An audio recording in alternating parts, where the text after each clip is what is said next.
여러분 안녕하십니까. 금융을 쉽고 재밌게 더달한테 서울의 대표 유백선입니다. 오늘은 조금 늦은 감이 있지만 6월달 제가 읽었던 매거진들 중에 좋았던 기사들을 여러분에게 소개해 드리려고 합니다.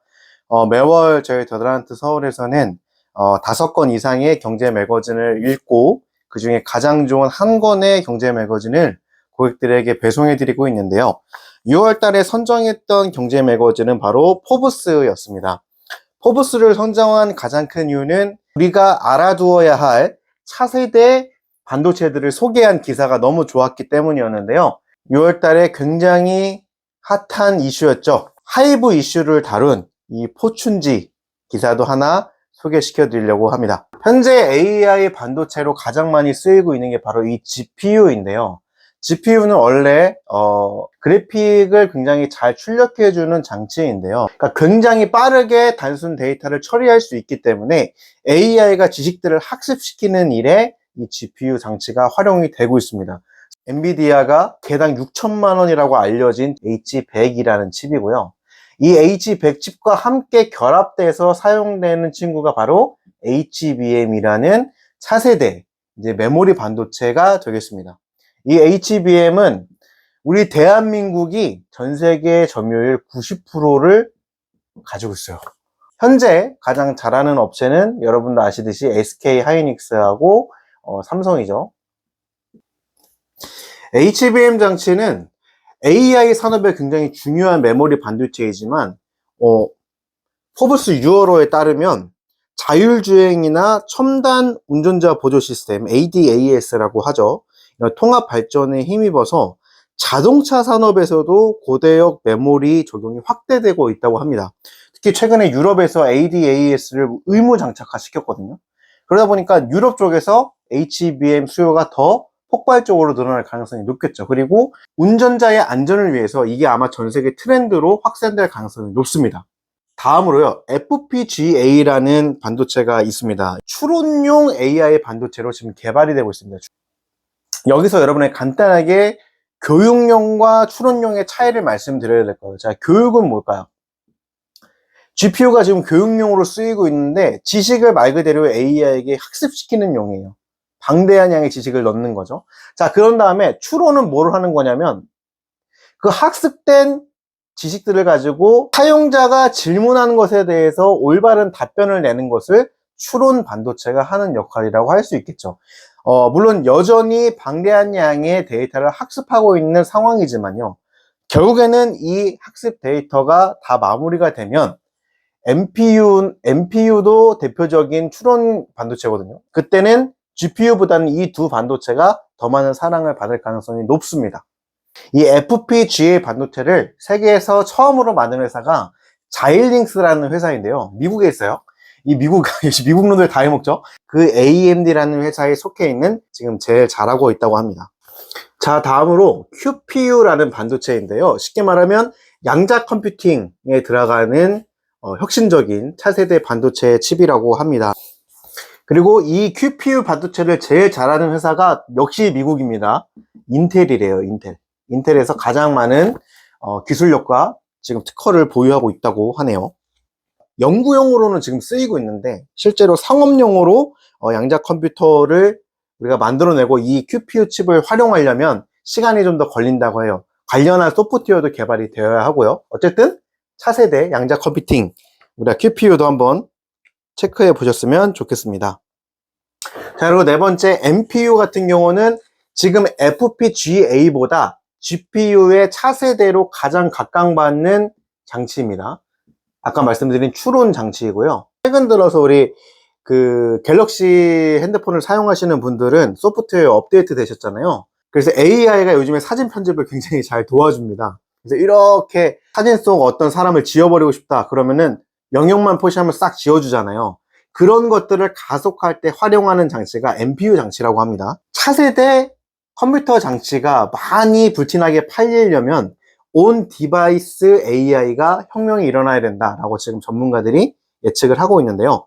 그때 가장 많이 쓰일 칩이 바로 NPU다라고 이야기하고 있습니다. 오케이. 자, 마지막으로 뉴로모픽에 대해서 간단히 설명하겠습니다. 뉴로모픽은 일단 개념은 그거예요. 사람의 머리를 본따서 우리가 사람의 머리에도 다양한 뉴런이 있잖아요. 그래서 전기적 장치가 움직이면서 우리가 뉴런이 정보를 전달하듯이 사람의 뇌처럼 구동하는 반도체 칩을 만들자라는 게 기본 컨셉이라고 합니다. 그래서 사람의 두뇌 수준으로 정보 처리와 인식을 가능하게 하는 프로세서 기술을 말한다고 합니다. 그리고 이 반도체 기술을 가지고 있는 회사가 어디냐? 역시나 미국 회사입니다. 인텔이에요. 자, 다음으로 여러분 중에서 화장품 주식에 투자하고 계신 분들이 꽤 있을 거예요. 우리나라 K뷰티가 굉장히 유명하지 않습니까? 그런데 요즘 주가가 어때요? 굉장히 안 되고 있죠. LG 생활건강이나 아모레, 퍼시픽이 굉장히 유명한 회사들인데 이 친구들의 지금 실적이 좋지가 않다고 합니다. 왜 안 좋냐면 왜요? 중국 때문이죠, 중국. 네. 대부분 중국의 큰 시장을 바라보고 투자를 많이 했고 중국 현지에 있는 우리나라 화장품들 소비도 굉장히 많이 줄어들었다고 합니다. 근데 이 두 업체의 특징이 뭐냐면 고급화 전략을 쓰고 있다는 거예요. 고급화 전략. 왜 이 전략이 먹혀 들어가지 않았냐면 중국도 고금리 시기가 계속 지속되다 보니까 시중에 돈이 마르는 거죠. 고금리 시기에 물가가 비싸지다 보니까 비싼 화장품을 사는 게 좀 꺼려지는 겁니다. 중소기업들은 또 잘 나간단 말이에요. 화장품 회사가. 왜 그러냐면 우리나라에서 화장품을 제조하는 공장들은 정해져 있대요. 근데 그 정해진 회사들에서 그 중소기업들은 뭘 안 합니까? 예, 마케팅 비용이 현저히 적죠. 중소기업들은 보통 뭘로 하나요? SNS로 저렴하게 마케팅을 해요. 그러다 보니까 LG생활건강이나 아모레퍼시픽 만큼의 퍼포먼스를 내는 화장품은 출시할 수 있는데 가격은 낮춰서 팔 수 있는 거죠. 그리고 우리나라 같은 경우는 CJ 올리브영이나 아니면 다이소 같은 데서 또 화장품을 판매하는 유통 채널로 자리매김을 했잖아요. 그러다 보니까 중소업체들이 또 유통 채널로 나아갈 수 있는 채널이 많아졌어요. 지금같이 어려운 시기, 지금처럼 고금리 고물가 시기에는 중소기업 뷰티 브랜드들이 상대적으로 더 유리한 측면이 있다는 거죠. 한국콜마, 코스맥스, 애경산업, APR, 코스메카 코리아, 실리콘2, 클리오, 에이블리 CNC, CNC 인터내셔널, 아이패밀리 SC. 이게 다 상장 기업은 아닐 겁니다. 하지만 뭐 한국콜마 같은 이런 기업들은 상장이 돼 있죠. 애경산업도 그렇고요. 실리콘2도 상장돼 있습니다. 그래서 이런 회사들을 여러분께서 조금 주목해 보시면 좋겠다. 실리콘2는 전년 대비 매출 증감률이 107.5%나 상승했습니다. 마지막으로 포춘지 한번 소개해 드리려고 하는데요. 사실 내용 자체는 뭐 특별한 건 없습니다. 우리가 다 알고 있는 내용들인데 미국 레이블사들을 중심으로 지금 하이브가 앞으로 어떻게 나아가야 미니진 사태가 또 재발되지 않을까에 대한 고민이 담긴 기사였고요. 지금 하이브 같은 경우는 독립 레이블들을 여러 개 가지고 있죠. 최대한 독립성과 자율성을 보장한다고 했지만 이번에 미니진 사태에서 나름대로 이제 폭로된 내용들은 아니다. 하이브 쪽에서 대놓고 밀어주는 그룹들도 있고 회사들이 따로 있다. 그렇게 이제 조금 억울함과 분노를 표현을 했죠. 그러니까 쟁점이 뭐였어요? 방시혁 의장이 있는 이 하이브 지주사에서는 뭘 대줘요? 돈을 대주잖아, 돈. 돈을 이 레이블들이 운영할 수 있도록 마케팅이나 여러 가지 다양한 사업적인 지원을 아끼지 않고 있죠. 그리고 이 레이블들은 반대로 이제 창작을 맡아서 다양한 좋은 그룹들과 또 좋은 노래들을 만들어서 하이브에게 이익을 안겨주는 그런 선순환 구조를 만들려고 한 거죠. 그런데 이 구조가 문제가 뭐냐면 미니진 대표가 말한 것처럼 어쩔 수 없이 돈이 들어가는 문제다 보니까 자원을 배분한다는 거죠.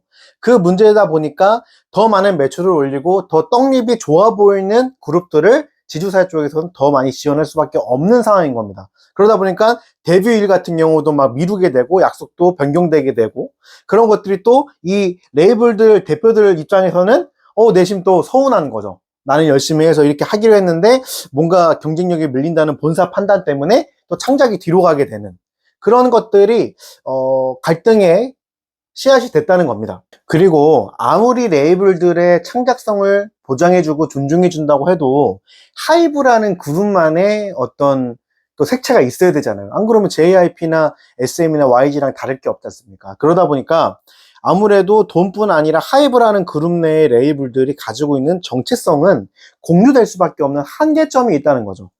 이 기사에 보면 어떤 기사가 나와 있냐면 이종임 서울과학대 교수님이 이런 얘기를 했습니다. 과거 이수만의 면모를 보면 소속 아티스트에 대해 내 품에서 벗어나면 잘 되지 못해 라는 식의 강한 소유의식을 투영하면서 이른바 노예계약이라는 장기간 소속계약 설정으로 실질적으로 본인 곁에 아티스트를 묶어왔다.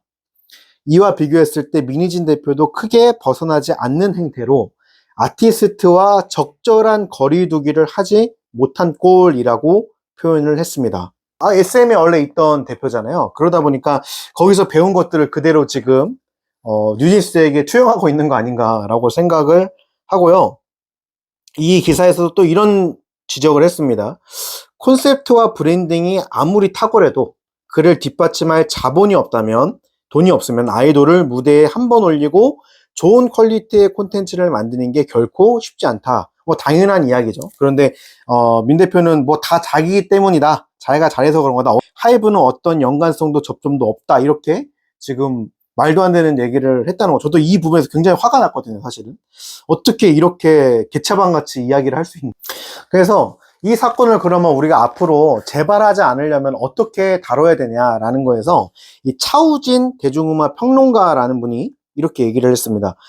지주사격인 상위 레이블이 유니버셜 스튜디오처럼 미국에 있는 단순히 유통 배급으로 재편할 것인지, 아니면 지금처럼 계속 인하우스를 제작하여서 두 레이블이 공동 제작으로 갈 것인지 등 노선 정리가 먼저 전제되어야 한다. 그래야 이런 이번 경우처럼 시스템 혼란이 일어나지 않는다. 서로 착각하고 오해하지 않게 된다라고 지적을 했습니다. 자, 제가 운영하는 더 달란트 서울 컨설팅에서는 이렇게 6권, 7권의 책들을 제가 직접 구입해서 먼저 읽고 투자에 도움이 되고 여러분의 경제 지식과 금융 지식을 레벨업 시키는데 가장 도움이 되는 잡지들을 선정해서 여러분에게 보내드리고 있습니다. 그리고 그것을 이렇게 한 장의 매거진 요약서로 제작을 해서요, 여러분이 읽어보셨으면 하는 어떤 목차들 그리고 페이지까지 상세히 말씀을 드려놨고요. 한 줄로 그 기사에서 꼭 아셔야 되는 한 줄 요약으로 제가 내용도 간단히 요약을 해놓고 있고요. 가장 중요한 게 사실 이 투자 아이디어입니다. 제가 아까 보여드렸던 여러 권의 경제 매거진과 다양한 투자 도서들을 제가 읽고 있는데요. 종합해서 제가 여러 개의 투자 아이디어를 또 적어 놓습니다. 여러분이 앞으로 포트폴리오를 새롭게 업그레이딩 하시거나 아니면 리밸런싱 하시거나 새롭게 구성하실 때 도움이 되실 수 있도록 다양한 정보를 토대로 양질의 정보들을 제공해 드리고 있습니다. 오늘도 긴 영상 시청해 주셔서 감사드리고요. 저는 나중에 다시 7월 경제 매거진 읽어주는 남자로 돌아오도록 하겠습니다. 도움되셨다면 구독과 좋아요, 알림 설정까지 부탁드리겠습니다. 감사합니다.